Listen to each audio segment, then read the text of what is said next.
Joining me at the bass sessions today is Keith Wilkinson from the Jar family. Keith, thanks for taking time to talk to me. Pleasure. Hartlepool, 2010 the band formed, and I know that it's a singer-songwriter collective, or that's how it's been described. Would you like to tell us a little bit about that? Yeah, that's it. There are 5 singer-songwriters. That was the initial project. And when I came in, the guys were kind of sort of operating in that mode, sort of individually. So my role was to try and make it more cohesive and put a rhythm section behind it. And it all started to click and work. And so now the Jar family is a band rather than a exactly. I mean, the Jar family, the name originally is kind of from the open mic nights and busking, where sort of all the money sort of goes into the jar and whoever needs takes out. I was going to ask you about and now it's kind of a more bohemian attitude, where sort of all the ideas go into a jar, if you like. And, right. So. Can we talk about the style as well? I mean, you've been called industrial folk. My favourite, actually, the Craft magazine, they compared you to the Owl equivalent of real ale. I mean, what would you say the style is? Yeah, both. Yeah. I mean, as we don't. Music's always hung on genres and pegs, and it's this and it's that and it's the other. But I mean, the industrial folk, that's actually emanated from the band, didn't it? Yeah, we found that a really handy sort of handle to sort of to hold on to when we've done, like, for example, the Doncaster Folk Festival, which was tremendous. We had great fun. Yeah. A couple of our numbers are definitely not what you would call folk. Yeah. So industrial folk sort of got you through it. And now we kind of like that sort of umbrella that we're under. You know, so. Yeah, it gives you the folky side and the more rock side. Yeah, exactly. Excellent. And I know that in July 2010, the Livingston studio EP was the first thing that the band did. That's really when you... Well, that's the first thing the band did with myself. Yeah. Because, of course, you were in Squeeze, you were been with Jules Holland for a number of years, 13? Yeah.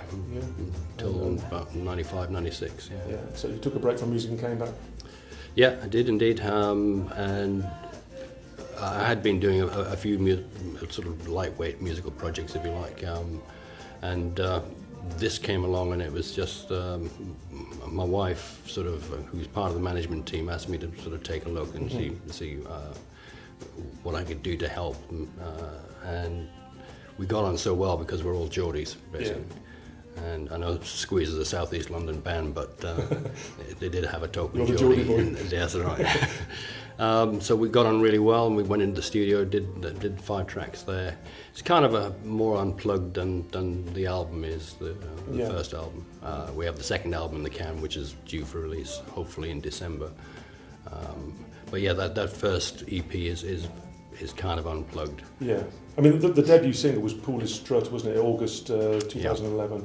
Yeah. Can I just read you a quote that I believe came from the band, but I love this. An urban romance about a raggy lad from the council estates of Hartlepool who somehow charms a well-to-do girl without even trying. She just loves his Poolish Strut. And, you know, as I said to you, I think it's kind of Hartlepool's version of Uptown Girl. I don't think that came from the band, but yeah, it's good. Yeah, Poolish Strut's about that sort of swagger, like the Manchester swagger that you get.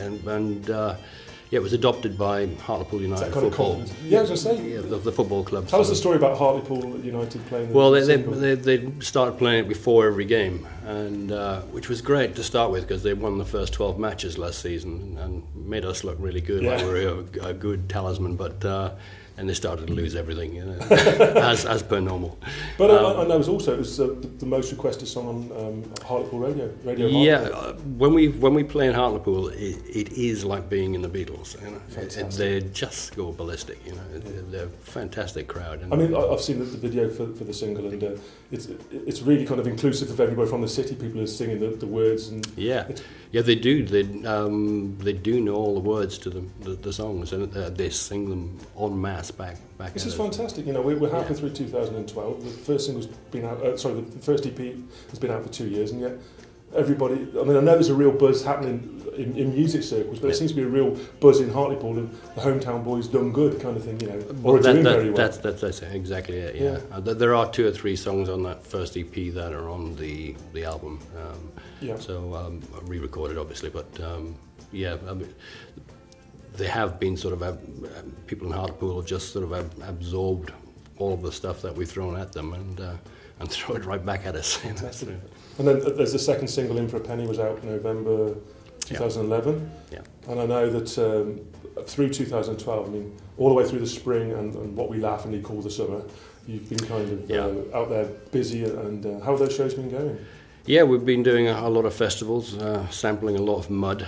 The mud in Ryder in Mid Wales is really, really good. I was just telling one of the guys here, Liam, that it brushes off when it dries and there's no stain at all. There's a book in this, you know. Oh, I think there is. I think there is. Yeah. I think connoisseur. You know. But I mean, you've been doing some fairly high profile shows as well. I mean, yeah, we opened for Alabama 3. Was Segs playing bass for them from the Ruts? Segs, yes, it was. Yeah, yes, fantastic, man.